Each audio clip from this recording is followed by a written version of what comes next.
You could motivate, inspire hundreds of millions of people around the world. You were giving every ounce of your soul. I got Nelson Mandela, Mother Teresa, and Bill Clinton. I could take any training program you have, cut the training time in half, and increase the competency. When did you know you had this gift? He was a very kind of right-wing, straight-laced guy that taught speech. And I get in a speech class and I screwed around. I was pretty humorous. And so I would take over the class to some extent. And so after class, Mr. Cops, Mr. Robbins, you need to stay. I need to speak to you. I was like, oh shit, I'm busted. And I sat down and it wasn't what I expected. He goes, you know why I've asked you to sit down here with me today after class? And I started to say what I did. He goes, no. He said, it's unbelievable what you do. I've never seen anybody stand up and capture every kid in this room's attention when he speaks. And the reason I took over the class is there was a senior song leader, cheerleader, Nancy Coleman, who I was totally in love with. And I was like flabbergasted. I didn't have any reference for that whatsoever. And he said, I think you have a gift. And he said, I know more about your story than you probably think I do. He knew about my mom and things like that.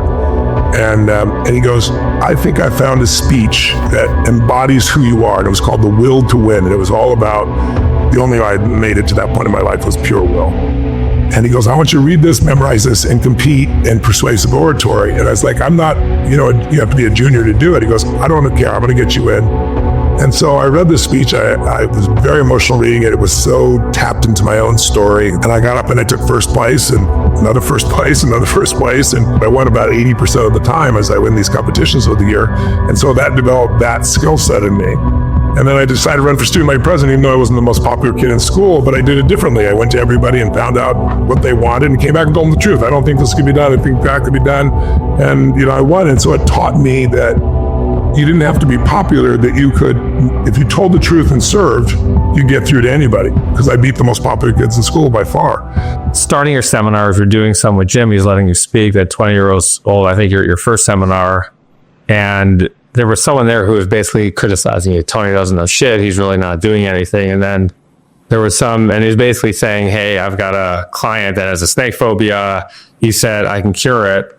But the better one that I think a lot of people would be more interested in, and I think you could create a whole new business. I know you've done well. I think people have said Tony is now a billionaire, as you were able to give a woman an orgasm who had never had one in her life before. Without touching her. Without touching her. So, I'm sure there's a lot of guys listening out there saying, holy shit, Tony, you got to write a book about this. And then there's a bunch of women out there who are not sexually fulfilled, where I think there'd be a 50-50 audience there on that one. Oh, no, I made my career by taking challenging psychiatrists originally and saying, give me your worst patient, I'll handle them in an hour, who've been working for 5 or 6 or 7 years. I started that in Vancouver, and it became kind of my calling card. Now, today, I train psychologists and psychiatrists. They study my work and they get continuing education credits. Kind of crazy. But in those days, I was angry to see somebody spend 5-6 years at something that I had learned techniques that truly could wipe it out in less than an hour, sometimes 15 minutes. And so I use that. I take somebody like the snake phobia and I'd bring it out, they'd freak out, and I'd, at the end, wrap the snake around them, and people would be like, holy shit, this is amazing. But then I did things for like the Army. I took a training program that they'd been doing since World War I on training people in pistol shooting.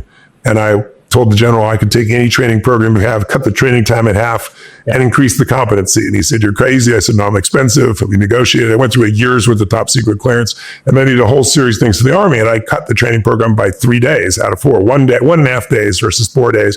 And qualified 100% of the people instead of 70% of the people. And so that opened up doors. I got to do coding. I got to do other things of that nature. And then I started with sports teams. And then I got Nelson Mandela, Mother Teresa, and Bill Clinton. And then, Randy, it's just patterns. Everything is patterns. So if you want to think about, like, I have 5 kids and 5 grandkids. I have a 50-year-old daughter and I have an almost 4-year-old daughter now. So I have quite a spread. I adopted my first 3 kids when I was very young.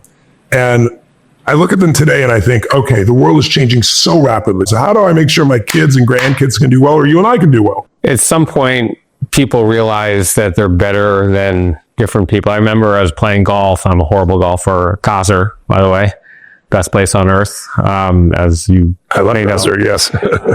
And I'm playing with this guy, and I'm a horrible golfer, and I have a pro golfer who came in as a friend, and we're all playing golf, and I'm just, I lost 40 balls that round, and it was interesting to hear the conversation between those 2 guys.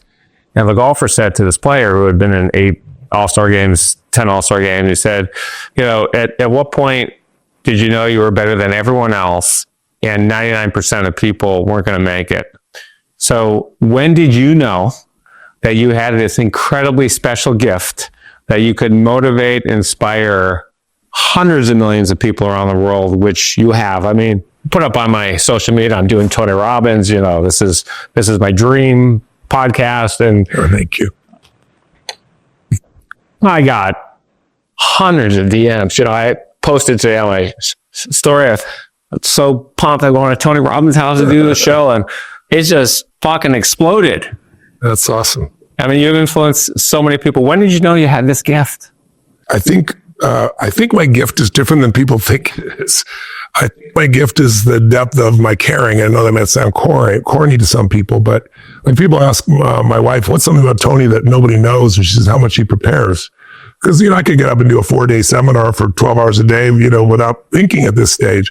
But every audience I organize, I do interviews for people in advance. I find out what they're after, what they're doing. When I do my Date with Destiny, I got 5,000 people and they do a 10 to 20 page document. I read them all, but I'm obsessed with giving my all every time I can serve. And when I'm up there, I think that's my secret. I remember a friend of mine, a good buddy now, came to a seminar years and years ago.